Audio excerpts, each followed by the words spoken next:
Salut, j'espère que tout le monde va bien. Aujourd'hui je vous retrouve, j'ai le micro donc la qualité du son va être meilleure pour cette vidéo. Donc je vous retrouve pour parler des projets 2025 sur la structure. J'attends encore un peu pour faire la présentation d'Odix mais elle va arriver très rapidement. Voilà, je pense la faire cette semaine si je peux, ou semaine prochaine pour pouvoir que vous l'ayez le plus rapidement possible et le plus tôt sur la chaîne parce que je sais que vous l'attendez depuis un petit moment.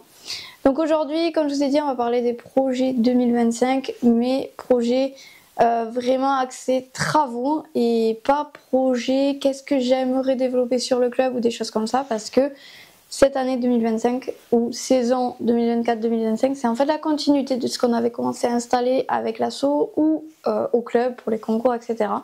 Donc pour l'instant, voilà, j'ai pas forcément de choses très nouvelles à vous dire. Je vous avoue que bientôt la saison, la nouvelle saison va commencer et que il va y avoir des réflexions de mon côté. Je commence déjà à réfléchir sur certains points. Je vous avoue que là, cette saison, c'est assez compliqué. Les cavaliers sont de moins en moins respectueux des lieux. Voilà, ils font vraiment le minimum pour tout ce qui est nettoyage après leur passage et tout. Et que ça commence sérieusement à me gonfler. Voilà, clairement. Donc là, je suis actuellement en vacances. Ça y est, hier c'était le concours interne, donc je suis très contente parce qu'il y a eu beaucoup plus de monde que d'habitude puisqu'il y avait 15 engagés sur le concours. Donc 15 en me comptant, donc ça fait 14 quand même cavaliers. Sachant qu'il y avait 2-3 cavaliers qui voulaient faire en plus mais qui étaient partis au ski. Donc voilà, c'est comme ça. Mais du coup on a quand même du potentiel et ça se développe vraiment ces concours internes, donc je suis vraiment contente, sachant que c'était du dressage aussi hier, donc voilà, encore plus contente que ça plaise parce que on avait un petit peu l'appréhension de ne pas avoir grand monde. Voilà, on sait que les gens préfèrent le saut. Mais voilà, je suis très contente de ça. Mais par contre, voilà, comme je vous dis, les cavaliers sont de moins en moins respectueux, ça commence à me pomper l'air. Donc voilà, on va voir pour là sur la reprise mars-avril. Pour l'instant, je prends pas de décision parce que clairement, je suis fatiguée. Voilà, ça fait un moment que ça dure. J'ai déjà relancé une fois par mail avec les parents sur début janvier. Ça n'a rien changé là. Donc voilà, je vais réfléchir pendant ces 2 semaines de repos, repos que j'ai. Voilà, j'ai un peu moins de choses à faire. Je vais avoir beaucoup de clôtures, des petits travaux que je vais faire moi. Mais en tout cas, pas trop de cavaliers, donc ça va me permettre de pouvoir me poser, respirer aussi, me ressourcer et réattaquer mieux en mars. En espérant du coup que voilà, ça change les choses, puisque hier je vous avoue que j'ai passé une vraie gueulante sur mes cavaliers et que voilà, j'espère que ça aura mis les idées en place parce que perso c'est un truc que je n'aime pas faire. Après moi finalement à crier sur les autres, ça m'épuise, voilà, je suis fatiguée et après ça me met dans une situation où je suis un peu moins bien niveau moral, mais bon, c'est comme ça. S'il faut le faire régulièrement, tant pis, je deviendrai une de ces profs aigris d'équitation et au moins ils pourront vraiment se plaindre de moi. Bref, je ferme la parenthèse sur ça et on va parler des projets 2025 sur la structure. Première chose, on va parler des projets pro. Donc comme je vous ai dit, ça va être que des travaux. Puisqu'en 2024, on a fait le gros du clubhouse, là où je suis actuellement. Il nous reste que la partie cuisine que je vous avais montré la semaine dernière. Donc on a le lavabo qui est mis. Il nous manque un petit plan de travail. Finir de mettre le carrelage parce que j'ai avancé mais ça je vous l'avez pas vu. Et mettre en place le frigo. Et après ça va être le réaménagement de l'intérieur parce qu'on aura un nouvel espace. Il faudra qu'on voit aussi pour mettre peut-être des petites étagères au-dessus des carreaux de la faïence pour pouvoir mettre tout ce qui est tasses, etc. Mais pour l'instant, voilà, on avance plutôt bien. Prochains travaux en mars, début mars. Donc d'ici là, je ne pense pas pouvoir trop avancer. On verra. Mais en tout cas, début mars, j'ai à nouveau cet après-midi travaux. Et donc là, on devrait réavancer vraiment sur le clubhouse.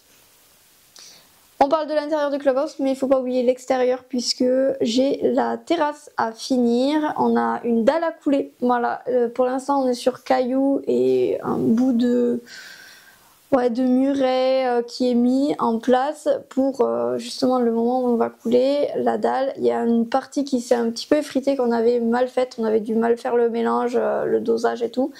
Donc il faut qu'on refasse tout et que ce soit terminé aussi, comme ça on n'en parle plus et le clubhouse sera enfin terminé à 100%.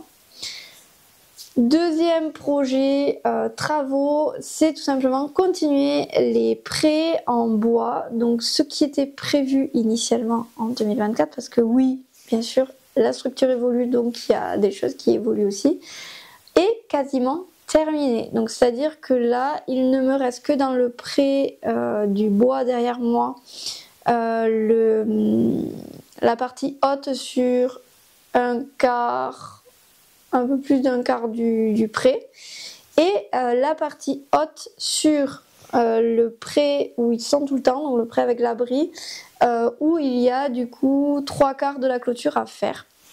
Donc ça fait pas mal, mais normalement en 2 commandes je devrais avoir terminé. Donc là j'ai une commande à aller chercher, donc elle va principalement me servir pour terminer ces zones là.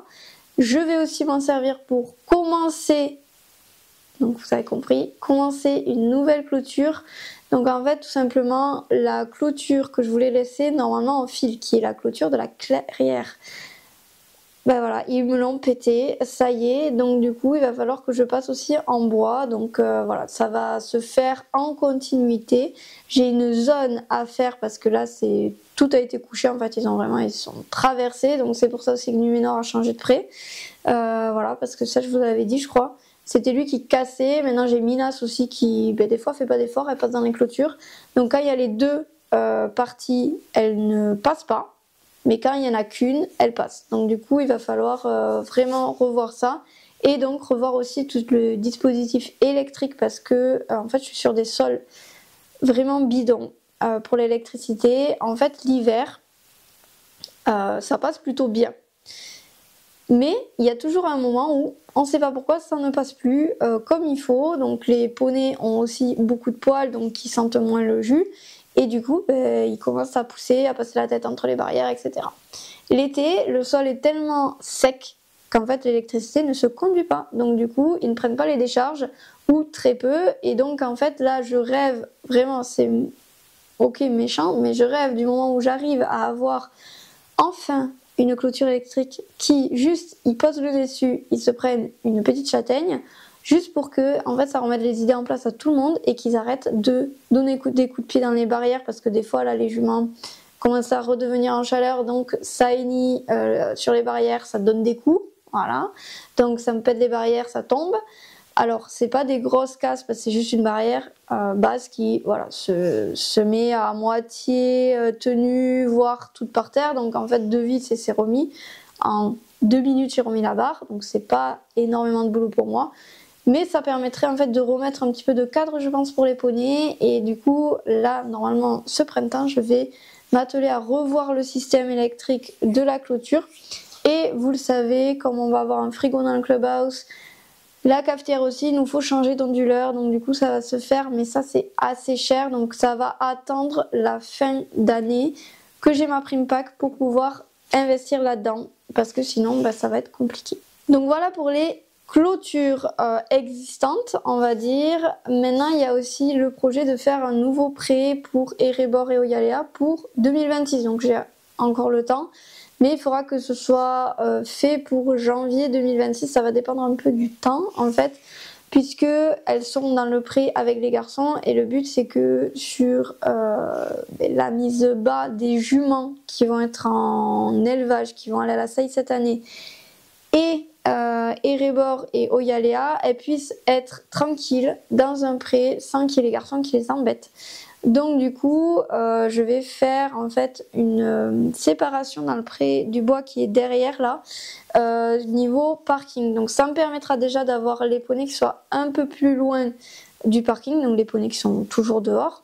Comme ça, il y a moins de visibilité, et en fait, les filles, elles iront dans ce pré là qui va du coup partir vraiment de la clôture que j'ai le long de l'écurie et qui va aller dans le bois, aller jusqu'à l'autre clôture. Donc ça va être vraiment une ligne à faire en fait de clôture.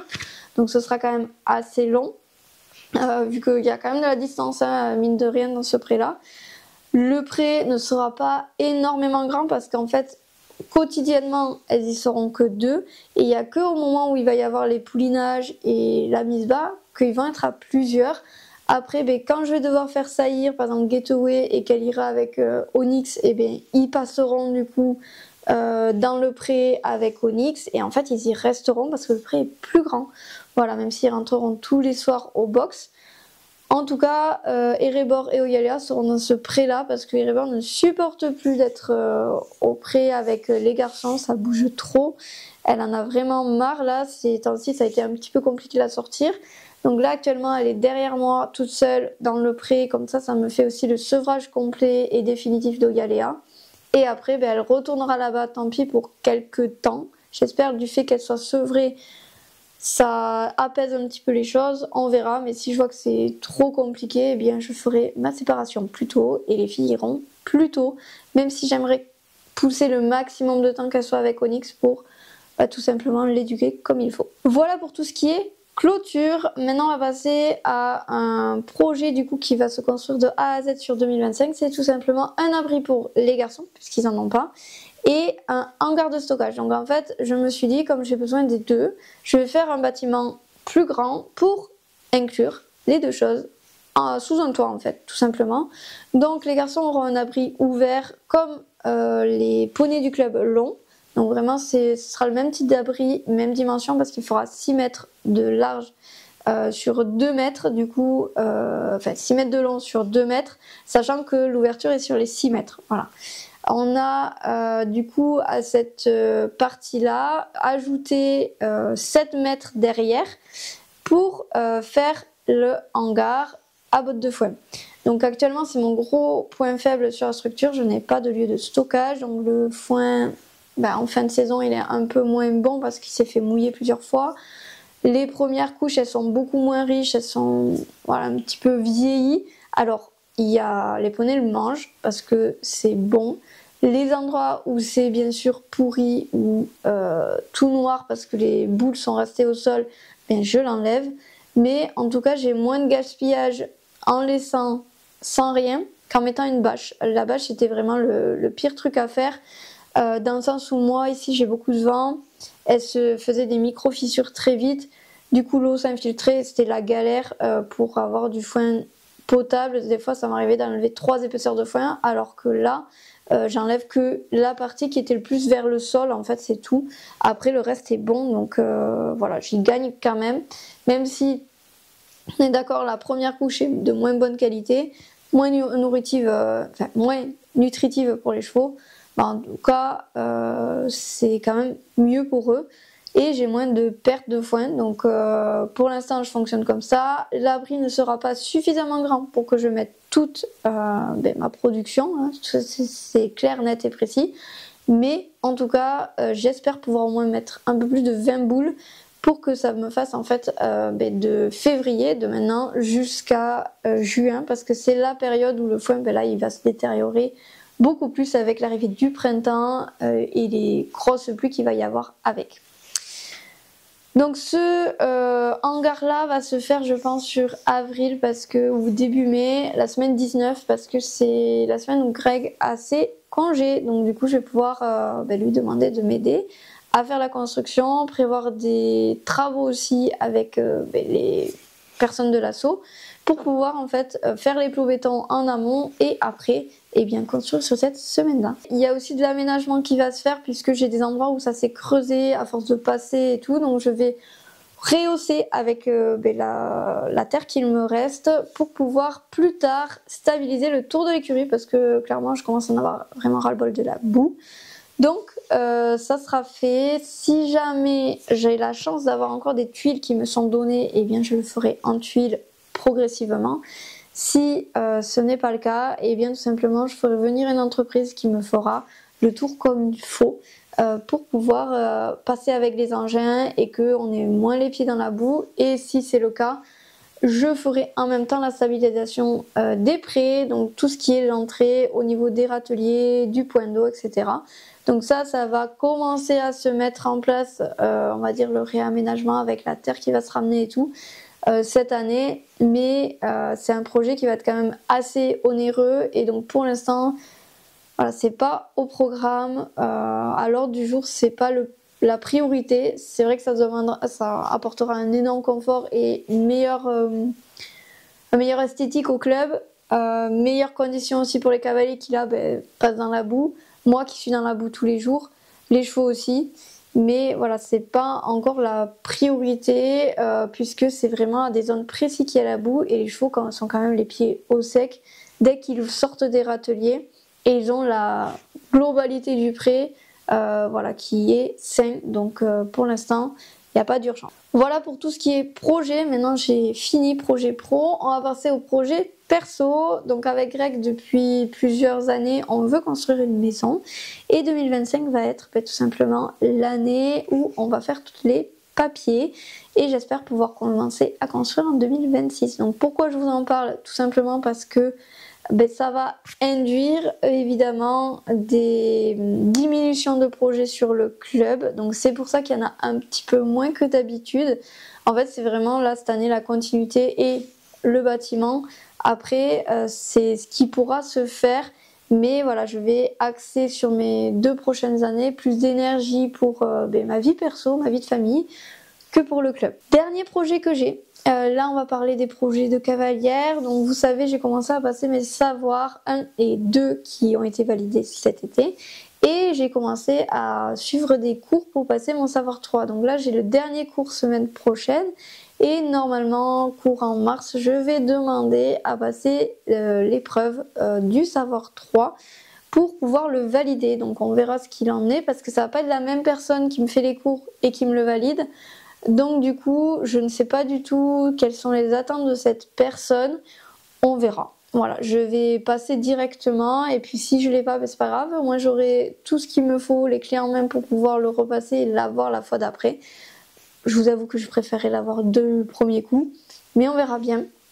Donc ça va être en mars avec Erebor. Si tout se passe bien, on va voir peut-être avril si jamais j'arrive pas à caler une date. On va ensuite continuer sur cette lancée et reprendre des cours en éthologie plus tard pour passer derrière le savoir 4 et le savoir 5 également, puisque j'aimerais plus tard pouvoir faire des cours d'éthologie, enfin d'équitation éthologique pour mon club. Voilà, de faire une séance par semaine où on fait du travail à pied. Du travail monté mais en licol et voir cet aspect là qui je trouve est très bénéfique pour l'équitation classique et pour l'éducation des cavaliers mais je veux le faire correctement donc c'est pour ça que pour l'instant je passe mes savoirs comme ça j'aurai assez de billes pour pouvoir enseigner ça parce que je n'ai pas le diplôme d'enseignant en équitation éthologique et si je passe tous mes savoirs et que on me permet de pouvoir passer mon BFEE 1 et 2 avec le CQP-EAE que j'ai. Donc le CQP c'est le monitorat, sauf que c'est pas par la voie principale, en fait c'est on va dire une qualification professionnelle. Donc en gros j'ai les mêmes aptitudes qu'un BPGEPS, mais voilà sur le papier c'est pas le BPGEPS. Donc du coup on peut juste tout simplement m'embêter pour pouvoir passer mon BFE. Donc je vous avoue que là j'ai pas envie de repartir sur une année pour faire un projet parce que je pense que j'ai assez donné sur les projets, j'ai construit mon écurie de A à Z. Je pense que voilà, on pourrait éventuellement me valider si je tombe sur quelqu'un de sympa ce projet là parce que tout ce qui se fait sur l'écurie c'est moi qui le mène de A à Z, donc les études de projet je sais faire. Mais enfin bref, du coup on verra s'il faut que je revalide, que je fasse 2 mois mais que le prix est trop cher, et bien tant pis, je passerai jamais mes BFE, c'est pas grave. Je ferai 100, j'aurai pas de qualification, je ferai venir des gens pour qu'ils puissent valider les savoirs à mes cavaliers. Mais en tout cas, voilà, on verra ce que, on va dire, les papiers et paperasses françaises nous permettent ou non de faire. Donc c'est un objectif mais pas un but vraiment précis à atteindre parce que je ne sais pas si juridiquement en fait ça va pouvoir se passer et j'ai pas envie de m'embêter de revenir dans les études que j'ai déjà faites pour juste avoir en fait la mention BPGEP sur à la place de mon CQP en fait. Voilà, clairement. Donc voilà pour déjà un premier objectif que j'ai avec Erebor. Deuxième objectif, c'est tout simplement d'évoluer sur le dressage et d'aller jusqu'à la club E élite. Du coup, avant de repartir sur les amateurs. Sachant que aujourd'hui, je ne sais pas si saison prochaine, avec Erebor, on sortira en amateur. Je pense qu'on restera sur les clubs. Puisque je me tâte à la ramener à la saillie, je sais qu'à un moment je vais avoir avec tous les hauts qui sont nés cette année beaucoup de boulot, donc ce serait peut-être le moment aussi de remettre Erebor à la saillie pour me libérer un petit peu du temps pour m'occuper des autres. Donc encore c'est juste des réflexions, il n'y a rien de sûr actuellement, donc voilà pourquoi actuellement je sors aussi en club E. C'est une gaine de temps parce que je ne sors pas un autre dimanche que ce que sortent mes cavaliers. Donc je fais tout ensemble et du coup ça me permet de les libérer un dimanche aussi pour faire les travaux et un dimanche pour me reposer et ça c'est pas mal. Donc on a ce projet là et pour ça donc j'aimerais reprendre des cours. Donc j'ai trouvé quelqu'un pour reprendre des cours. Les cours sont assez chers, ils sont 60 € l'heure. Donc je vous avoue que je vais pas pouvoir en faire toutes les semaines ou de manière très régulière. Mais j'aimerais de temps en temps aller chez cette personne pour prendre des cours avec Erebor et progresser tranquillement. Pour l'instant, je lui ai dit que voilà, avant fin printemps, début été, ça allait être compliqué pour moi. Mais on fera en fonction voilà, de comment se passe les saillies, comment se passe aussi le printemps, s'il fait beau, si je peux commencer en juin parce que j'ai pu faire le foin avant. Bref, ça va dépendre de tout ça. Mais en tout cas, c'est quelque chose qui va se faire et que j'aimerais réaliser. Voilà pour tous les projets que j'ai. Je vous invite aussi à mettre en commentaire les projets que vous avez pour cette année 2021. Qu'est-ce que vous aimeriez réaliser, que ce soit en pro, en perso, avec votre cheval. Je serai très heureuse de vous lire. Et sur ce, moi je vous dis à très bientôt pour la prochaine vidéo. Bye!